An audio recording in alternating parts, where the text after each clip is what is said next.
Excellent information গুলোকে কিন্তু আমরা একসঙ্গে চটপট কভার করতে করতে চলেছি। প্রথম ঘটনা হচ্ছে নিফটির ক্ষেত্রে আমরা দেখতে পাচ্ছি নিফটি কিন্তু খুব সুন্দর জায়গায় চলে গেছে। আমরা যেটা বলছিলাম যে এমন সিচুয়েশন ছিল আগের দিন বলছিলাম দুদিন ধরে যে যতক্ষণ পর্যন্ত 23,000-এর বাউন্ডারিটা না পার হবে ততক্ষণ পর্যন্ত কিন্তু আমরা কোনো মতে বলতে পারবো না যে একটা পজিটিভ জায়গা। তো আজকে যেটা দেখা গেল সেটা হচ্ছে নিফটি কিন্তু 23,000-এর বাউন্ডারিটা ক্রস করে গেছে।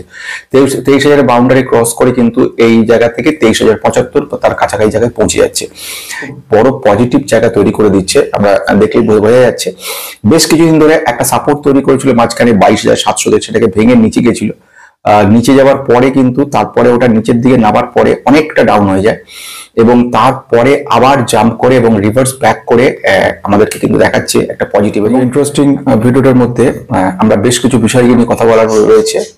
তার মধ্যে প্রথম হচ্ছে নিফটি সিচুয়েশন। নিফটি আস্তে আস্তে আমাদের একটা পজিটিভ মুভমেন্ট দেখাচ্ছে, অনেকটা কারেক্ট হয়েছিল, সেখান থেকে আস্তে আস্তে ইমপ্রুভ করে আজকে কিন্তু আমাদেরকে একটা ভালো জায়গা দেখাতে শুরু করেছে। 23,000 গন্ডি পার হয়ে গেছে।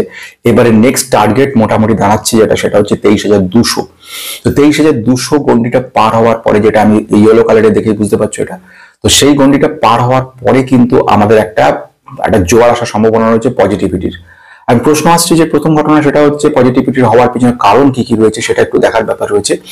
আমরা প্রেজেন্ট গতকাল রাত্রে খবর নিই, সেটা হচ্ছে এফওএমসি ফেড থেকে একটা বড় মিটিং ডাকা হয়েছিল এই মুহূর্তে এবং সেখানে বলা হয়েছে যে কথা সেটা হচ্ছে জেরোমি পাওয়েল ওনার নেতৃত্বে মিটিংটা হয়েছিল। মিটিং এ যেটা বলা হয় সেখানে বলা হয়েছে এরকম ঘটনা যে আগামী দিনে ইনফ্লেশন আসতে পারে, সেজন্য আমরা কিন্তু 50 বিপিএস মানে এটাকে বলা হয় রেট কাট হওয়ার সম্ভাবনা রয়েছে এবং সেই হিসেবে কিন্তু উনি বলেছেন 50 বিপিএস ইন্টারেস্ট রেট কাট হওয়ার কথা। এইটা কিন্তু একটা পজিটিভ ঘটনা শুরু করেছে। রেট কাটটা কেন পজিটিভ ব্যাপার তৈরি করে তার প্রধান কারণগুলোর মধ্যে একটা হচ্ছে রেট কাট হলে কিন্তু ইনফ্লেশনটা কন্ট্রোল হওয়া শুরু হয় এবং ইনফ্লেশন আলটিমেটলি আমাদের আজকে যদি লক্ষ্য করে দেখবে আইটি সেক্টর কিন্তু 1.34% জাম্প করেছে।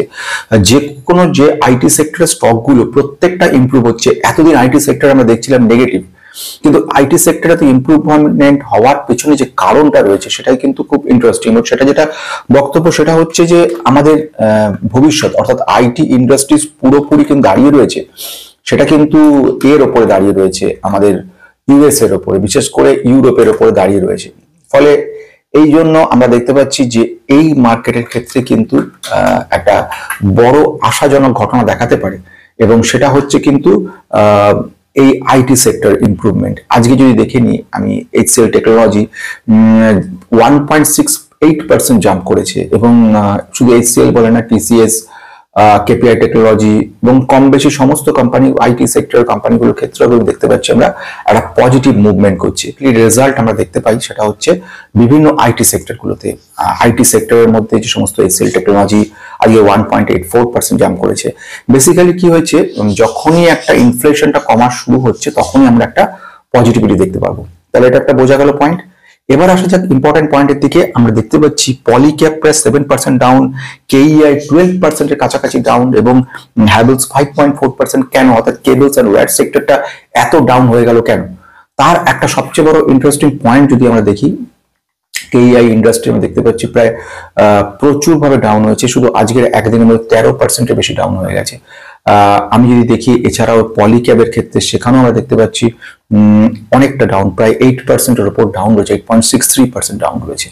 তো এটার পিছনে যে কারণটা প্রেজেন্টলি আসছে সেটাও খুব মজাদার। সেটা কারণটা হচ্ছে রিসেন্টলি আদানি গ্রুপ কিন্তু এন্ট্রি নিয়েছে ওয়্যারস অ্যান্ড কেবলস এর মধ্যে। অর্থাৎ প্রেজেন্ট এই সিচুয়েশনটা দাঁড়ানোর কারণে কিন্তু আমরা দেখতে পেলাম বেশ কিছু স্টকস এর ক্ষেত্রে, যেমন KEI industries, Polycab, Havells India, এছাড়া ফিনোটেক্স কেবলস, আর কেবল, এগুলোর মধ্যে কিন্তু তার একটা এফেক্ট আমরা দেখতে পেলাম।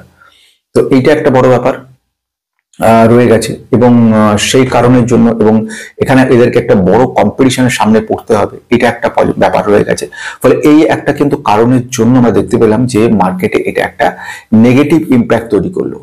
আগামী দিন অর্থাৎ আজকেই কিন্তু মার্কেটের ক্ষেত্রে বিরাট চেঞ্জ হওয়া শুরু হলো, বটম চলে এসছে এবং এখান থেকে পজিটিভ মুভমেন্ট শুরু হবে, এই ধরনের চিন্তা ভাবনাটা যেন না থাকে, এটা কিন্তু প্রথম ঘটনা।